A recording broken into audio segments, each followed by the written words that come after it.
Oh, first off, congratulations on being 50 on your first innings back in the team. So just first off, how much time have you had to have a look at how the wickets are played and how that played into like how you approach your innings today? Just that first off. We've been training on those wickets next to the field, and they've been quite similar to these wickets. So we've had a decent prep in, and I had a look first 2 overs, and this is definitely one of the better wickets according to the boys that we played on. So for me it was just keeping it simple and seeing the boys home. I think only the second or third time you batted at 3 for the Dutch in ODIs. A bit new, the field back coming in after the power play. Were you happy to come in at 3? Is that something you're looking to do in the future? Just talk us through your process sitting in the dugout waiting to go. For me it's quite simple. It doesn't matter where I bat. I think as long as I can win some games for the team, that's my main role.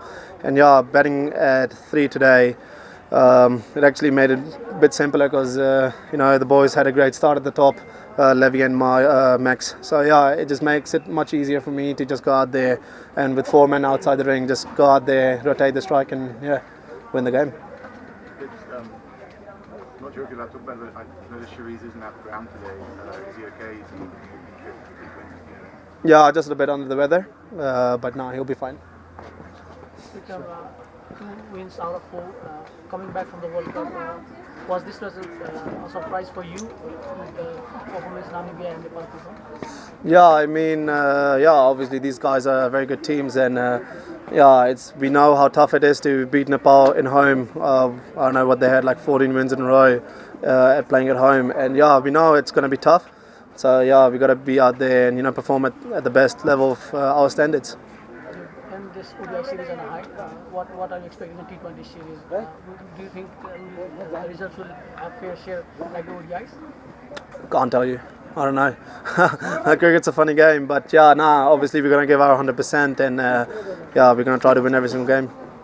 Good. I'm sure you're going to get a grilling over what happened in this game. So, just looking forward, actually, it's a long layoff until the next League 2 series. Is it just a question from here of refocusing on the short format preparations for the World Cup? And if you could give us some insight into what Nepal has planned ahead of the World Cup. So first of all, obviously we have identified a group of people who we feel will make a difference in the shorter format, and they will join us now. And you rightly said, so a bit of gap for the League 2 cycle, but I think one of the very important reflection is that this League 2 cycle is going to be very challenging. All the teams are good sides, so we will have to put our plans in place for that too. Coming back to the World Cup thing, I think now what we will have to proactively look forward to is within a day against these 2 quality sides on the same surface, we'll have to put plans in place, and we'll have to make sure that our players who are knowing their roles, we'll have to step up and courageously execute those roles under pressure. Just, more specifically, I understand you guys have warm-up tour in India planned, maybe some more bilateral games planned as well.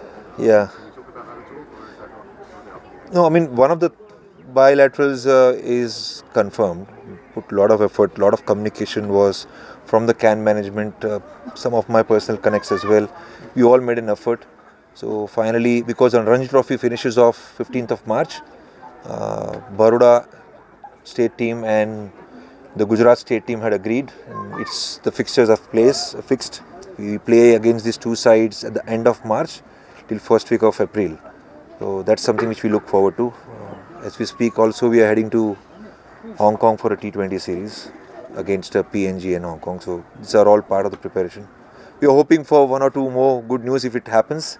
If not, then obviously it's an opportunity for us to run a camp over here before we go to India to play against Gujarat and Baroda. And just finally, how different do you think that the T20 side will look to what has contested the series? And for the players that won't be involved, are the plans for them to focus then on the ODI format?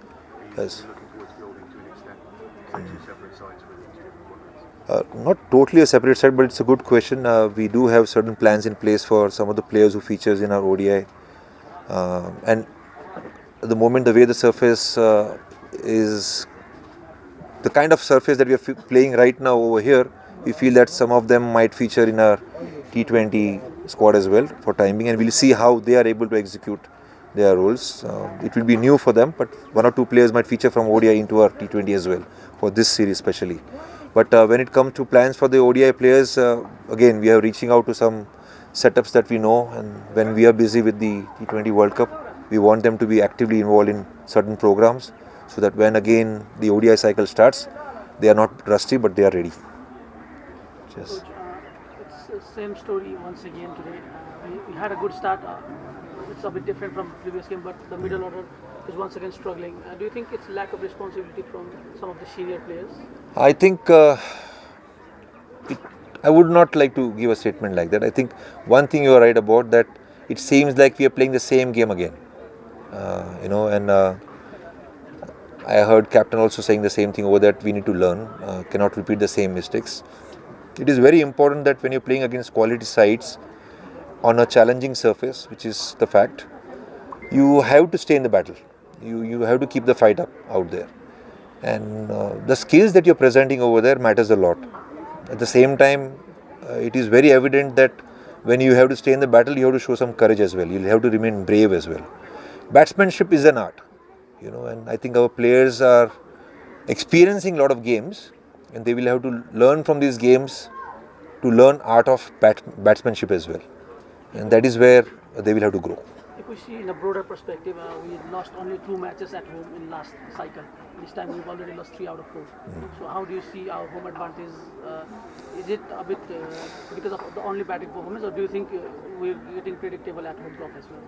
No, a lot of learnings, to be honest. I would not like to go into detailing of everything.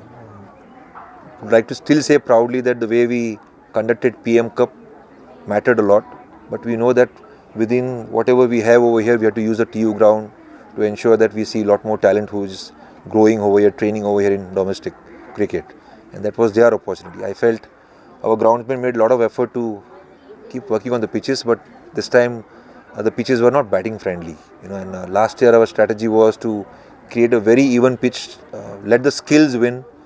But this time around there was a bit of advantage when put it in the right place. And again, it's not an excuse, but we still had to make an effort. Losing out in home games obviously hurts, but at the same time, if you want to connect to your deepest identity, which is we have promised ourselves we want to be known as associate number 1 team, then even away games are going to be equally important. So we'll have to train and upskill ourselves. We have been working very hard. I can say that. We're pushing our players to come in the morning, start at 9 o'clock, 9:15, try to face the same conditions and upskill themselves against the challenges which our bowlers are trying to put them in, whatever possible things which we can do over here. And what they need to keep reflecting is we have to bring in maturity around it. And I think nothing is luck. It comes down to hard work, efforts, and deep diving into your roles. See the team, I think our ODI batters especially who have not performed are going to be on a bit long rest because we don't have League 2 series until September, October, and it's in away conditions. So how will we prepare them in this period? How will you keep them ready? One thing proactively which we have done is now that we have formed an A team. We are also creating a group of coaches who will communicate with each other. We want this responsibility to be shared between all the coaches. And if all these domestic coaches also step up and we all unify together towards one single goal, at least it will be an effort towards grooming all these players. So we'll put programs in place and then we'll see what comes out of it. Switching the mode to T20I, we expect some changes. We still don't know the team. What will you expect? Will you have a new look team or will you have similar individuals? All the players who featured in our T20 World Cup qualifiers will be here for sure. Along with that, we expect 1 or 2 of our players from this ODI to also stay around. So I'm sure the T20 squad will be announced today. It's already in place, so it should be announced today or maybe tomorrow morning. But we have decided with our players who will come in. Once it's out, you'll come to know. All good? Dhere dhere dhanyawad.